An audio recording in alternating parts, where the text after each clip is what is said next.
மக்களே பார்த்தீங்கன்னா, இப்போ நம்ம ஜும்மா தொழுக போறோம். வெள்ளிக்கிழமை அன்னைக்கு போயிட்டு அம்மா, அப்பா எல்லாருக்கும் சொந்தக்காரங்களுக்கு சலாம் சொல்லிட்டு, ஃப்ரெண்ட்ஸ்க்குலாம் சலாம் சொல்லிட்டு, ஒரு ஜும்மா நமாஸ்க்காக நம்ம கிளம்பிட்டோம். மணி பார்த்தீங்கன்னா, மணி 12:45 1 மணிக்கெல்லாம் நம்ம போயிட்டு நமாஸ் படிச்சுட்டு, துவாலாம் பண்ணிட்டு அப்படியே கிளம்பலாம். மக்களே பார்த்தீங்கன்னா, இப்போ ஜும்மா தொழுகைக்கு கிளம்பிட்டோம். போயிட்டு எக்ஸ்ப்ளோர் பண்ணிட்டு, அப்படியே எல்லாருக்கும் சலாம் சொல்லிட்டு, துவா ஓதிட்டு, எல்லாம் வீடியோ வந்து செம்மையாக பண்ணலாம். அதுக்கப்புறம் பார்த்திங்கன்னா நம்ம சேனலுக்கு சப்போர்ட் பண்ணுங்கள். வாங்க போயிட்டு தொழுதுட்டு அடுத்த நாளையே நம்ம போகலாம்.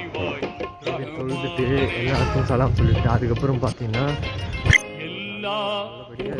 ஓதுங்க. எல்லாருக்கும் நல்லதே நடக்கும் சொல்லி நினைங்க. அப்படியே போயிட்டு நம்ம பார்ப்போம். சும்மா தொழுதுட்டு வாங்க. பள்ளிவாசல் கிட்ட வந்தாச்சு. பள்ளிவாசல் பார்த்துட்டு பார்ப்போம் வாங்க. பள்ளிவாசல் வந்தாச்சு. உள்ளே போய் எக்ஸ்ப்ளோர் பண்ணப்போம். உள்ளே வந்து பயான் பண்ணிட்டு மக்களே பார்த்தீங்கன்னா இப்போ ஜும்மா தொழுதாச்சு. சாப்பிட்டுட்டு அப்படியே போயிடலாம்.